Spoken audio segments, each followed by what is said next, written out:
আল্লাহ রাব্বুল আলামিন বললেন, অতি মহান শ্রেষ্ঠ হলেন তিনি, বিশাল জাহানের মালিক হলেন তিনি, বিশাল ক্ষমতার মালিক হলেন যিনি, আমার রব হলেন তিনি। কথা বলেন ঠিক কিনা? বলেন তো শুনি, এই আসমানের মালিককে? আরো জোরে। এই জমিনের মালিককে? আমাদের সৃষ্টি করেছেন কে? আমাদের মৃত্যু দিবেন কে? আমাদের ক্ষমতা দিয়েছেন, পাওয়ার দিয়েছেন, সিআর দিয়েছেন কে? আরো জোরে, আরো জোরে। কিন্তু এই ক্ষমতা পাওয়ার পর, সিআর পাওয়ার পর বাংলার জমিন সব পৃথিবীর মানুষেরা ভুলে যায় যে রব আপনাকে আমাকে ক্ষমতা দিতে পারল, ওই রব মুহূর্তের মধ্যে আপনাকে আমাকে সিআর থেকে, ক্ষমতা থেকে লাঞ্ছিত বঞ্চিত করে টেনে হিসড়ে নামাইতে পারে। কথা বলেন ঠিক কিনা? আমার ভাইরা, তাহলে ক্ষমতা দেওয়ার মালিককে? আরো জোরে।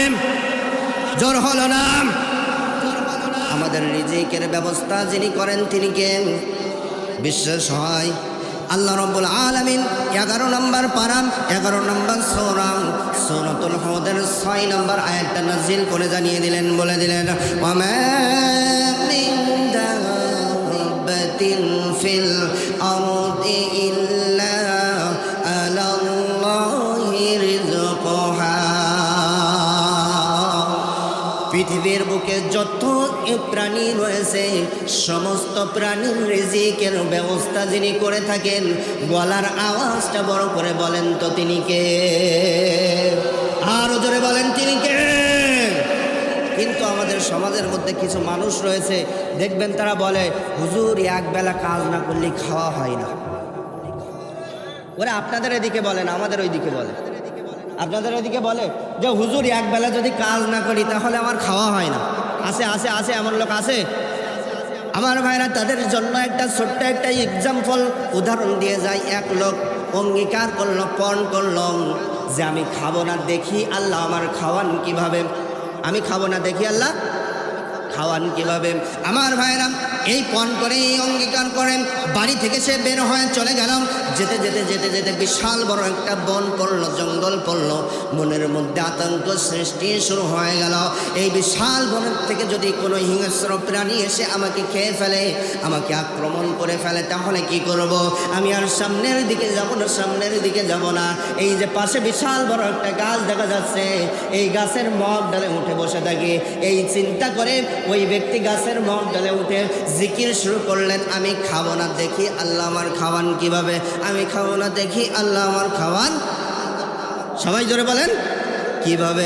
আমার ভাইয়েরা, এই জিকির যখন শুরু করলাম, ওই রাস্তা দিয়ে যাচ্ছিল পাশের গ্রামের একজন কৃষক ব্যক্তি কিছু খাদ্য খাবার নিয়ে তার জমিতে কাজ করার জন্য ওই গাছের ছায়ায় যেই এসেছে সেই মনে মনে চিন্তা করলো যে আমার খাদ্য খাবারগুলোর সামনে নিয়ে যাব না। রোদের তাপে, সূর্যের তাপে হয়তো আমার খাদ্য খাবারগুলো নষ্ট হয়ে যেতে পারে, বরঞ্চ এই গাছের ছায়ায় আমি রেখে যাই। এই চিন্তা করে ওই গাছের ছায়ায় রেখে সে তার জমিতে কাজ করার জন্য চলে গেল। কিছুক্ষণ পর ওই রাস্তা দিয়ে যাচ্ছিল একদল ডাকাত বাহিনী। ডাকাতি কাজ শেষ করে বাড়ি ফিরতেছিল। কি বাহিনী? বন্দুকের ভয়ে নিচে নেমেছে। আজও আমাদের বাংলার জমিনের দিকে তাকালে বোঝা যায় কিছু নেতা রয়েছে পিস্তল দেখিয়ে ক্ষমতার চেয়ারে বসে রয়েছে। কথা বলেন ঠিক কিনা? আমার ভাইয়েরা, পিস্তলের ভয়ে যখন নামলাম, বলে খাম, বলে না খাবো না, দেখি আল্লাহ খাওয়াই কি করেন। বলে খা, বলে না, দেখি আল্লাহ খাওয়াই কিভাবে। আমার ভাইরা, যে ডাকাতদের সর্দার পিস্তল উঁচু করে ধবাস ধবাস করে পিঠির মধ্যে বাড়ি মারতে শুরু করলো, আর খাদ্য খাবারগুলো নিয়ে গালের মধ্যে ঠেসতে শুরু করলো। ওই সময় ওই ব্যক্তি বলতেছে, আল্লাহ যখন খাওয়াই গদই গদই খাওয়া। কথা বলেন ঠিক কিনা?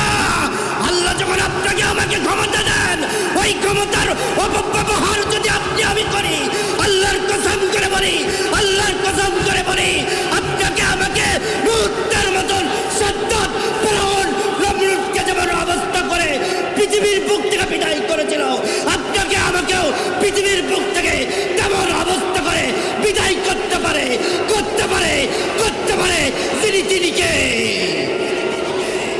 কিসে? কিসের এত অহংকার?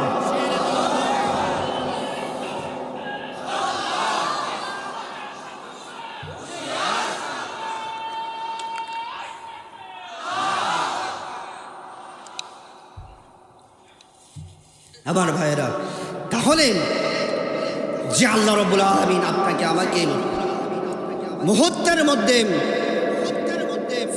ক্ষমতা থেকে নামিয়ে টেনে হিঁচড়ে নামাতে পারে, তাহলে সেই ক্ষমতার অপব্যবহার কি করা যাবে? সবাই জোরে বলেন, করা যাবে? যারা আজ ক্ষমতার অপব্যবহার করতেছে, শুনে রাখো, শুনে রাখো, পৃথিবীর বুকে কেউ টিকতে পারি নাই। আজও তোমরা যারা ক্ষমতা